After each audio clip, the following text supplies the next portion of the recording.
ದೂರದ ಊರಿನಿಂದ ಮಂಗಳೂರಿಗೆ ಬಂದಿದ್ದ ವೃದ್ಧ ಮಹಿಳೆಯೊಬ್ಬರು ತನ್ನ ಹಣ ಮೊಬೈಲ್ ದಾಖಲಾತಿ ಪತ್ರಗಳನ್ನು ಆಟೋ ರಿಕ್ಷಾದಲ್ಲಿ ಕಳೆದುಕೊಂಡಿದ್ದು ಪೊಲೀಸರು ಸಕಾಲಿಕ ಕಾರ್ಯಾಚರಣೆಯ ಮೂಲಕ ಅವುಗಳನ್ನು ಮರಳಿ ಮಹಿಳೆಯ ಕೈ ಸೇರಿಸಿದ್ದಾರೆ. ಪೊಲೀಸರ ಕರ್ತವ್ಯ ನಿಷ್ಠೆಗೆ ಮಹಿಳೆ ಧನ್ಯವಾದ ಅರ್ಪಿಸಿದ್ದಾರೆ. ಹೀಗೊಂದು ಘಟನೆ ಪಾಂಡೇಶ್ವರ ಪೊಲೀಸ್ ಠಾಣಾ ವ್ಯಾಪ್ತಿಯಲ್ಲಿ ನಡೆದಿದೆ. ಪಾಂಡೇಶ್ವರದ ಬಿಜಿ ಸ್ಕೂಲ್ ಬಳಿ ಪಾಂಡೇಶ್ವರ ಸಂಚಾರ ಠಾಣಾ ಸಿಬ್ಬಂದಿಗಳಾದ ಎಎಸ್ಐ ದಯಾನಂದ ಎಂ, ಸಿಬ್ಬಂದಿ ಬಾಬು ಅವರು ಕರ್ತವ್ಯ ನಿರತರಾಗಿದ್ದರು. ಈ ಸಂದರ್ಭದಲ್ಲಿ ಆಟೋ ರಿಕ್ಷಾದಲ್ಲೇ ಮಹಿಳೆಯು ತನ್ನ ದಾಖಲಾತಿ ಇದ್ದ ಪರ್ಸ್, ಹಣ, ಮೊಬೈಲ್ ಎಲ್ಲ ಇಟ್ಕೊಂಡು ಇಳಿದಿದ್ರು. ಆಟೋ ರಿಕ್ಷಾ ಚಾಲಕ ಮಹಿಳೆ ಇಳಿದರೆಂದು ಹೊರಟು ಹೋಗಿದ್ದಾನೆ.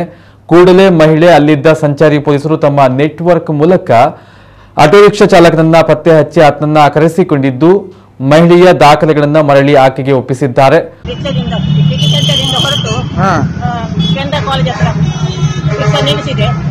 ಅಲ್ಲಿ ನಾನು ಕೈಯಲ್ಲಿ ಹಣ ಇಟ್ಕೊಂಡು ಅವನಿಗೆ ಕೊಟ್ಟೆ. ಮತ್ತೆ ಇಳಿದೆ, ನನಗೆ ಪರ್ಸ್ ತೆಗಿಲಿಕ್ಕೆ ಬರ್ತೋಯ್ತು.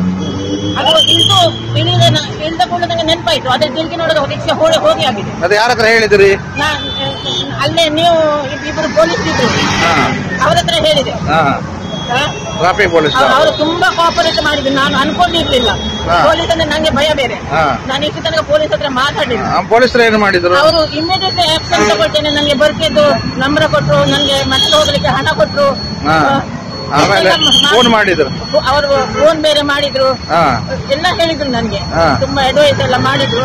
ನನಗೆ ಏನ್ ಮಾಡುದಂತ ಗೊತ್ತಾಗ್ಲಿಲ್ಲ. ಒಂದು ರೀತಿಯಲ್ಲಿ ನೀವು ಸಿಕ್ಕಿದ್ರೆ ನಂಗೆ ಪುಣ್ಯ ಅಂತ ಆಯ್ತು. ನಿಮ್ಗೆ ಇನ್ನು ಬರ್ಕೆಗೆ ಹೋಗಿ ಅವರಿಗೆ ಎಷ್ಟು ಟೈಮ್ ಆಗುತ್ತೆ. ನನ್ನ ಹತ್ರ ಹಣ ಕೂಡ ಇಲ್ಲ ಮನೆಗೆ ಹೋಗ್ಲಿಕ್ಕೆ, ಎಲ್ಲ ನನ್ನದು ಅದರಲ್ಲೇ ಇತ್ತು. ನಂಗೆ ಖುಷಿ ಆಯ್ತು. ಮತ್ತೆ ಅಷ್ಟರಲ್ಲಿ ಅವನು ಬಂದ, ಫೋನ್ ಮಾಡಿದ್ರು ಪೊಲೀಸವರು. ಹೌದಾ? ಅವ್ರು ಫೋನ್ ಮಾಡಿದ್ರು ನಂಬರಿಗೆ. ಹೌದಾ? ಅವನು ಬಂದ ಮತ್ತು ಹೇಳಿದ ಅದು ಬಿಟ್ಟು ಹೋದ್ರು. ಒಬ್ರು ನನ್ಗೆ ಹೇಳಿದ್ರು ಬ್ಯಾಗ್ ಯಾಕೆ ಜನ ಇಲ್ಲ ಅಂತ ಹೇಳಿದ್ರು. ಹಾಗೆ ನಾನು ಪುನಃ ಇಲ್ಲಿ ಬಂದೆ. ಇಲ್ಲಿ ಇಲ್ಲದಲ್ಲ, ಹಾಗೆ ನಾನು ಇಲ್ಲಿ ಬಂದೆ ಅಂತ ಹೇಳಿ ನಾನು ಇಲ್ಲೇ ಇದ್ದೆ. ಪೊಲೀಸರ ಹತ್ರ ಮಾತಾಡ್ಕೊಂಡು ಇದ್ದೆ, ಸಿಕ್ಕಿತು. ತುಂಬಾ ಉಪಕಾರ ಆಯ್ತಲ್ಲ. ಯಾವಾಗ ನೀವು ಸಿಕ್ಕಿದ್ರೆ ಪೊಲೀಸರನ್ನು ಭೇಟಿ ಆಗ್ಬೇಕು, ಇಲ್ಲಾಂದ್ರೆ 112ಗೆ ಕಾಲ್ ಮಾಡ್ಬೇಕು. 112ಗೆ ಕಾಲ್ ಮಾಡಿ, ಫ್ರೀ ಕಾಲ್ ಅದು. ಅಲ್ಲಿಂದ ನಿಮ್ಗೆ ಹೆಲ್ಪ್ ಮಾಡ್ತದೆ, ಪೊಲೀಸರು ಹೆಲ್ಪ್ ಮಾಡ್ತಾರೆ.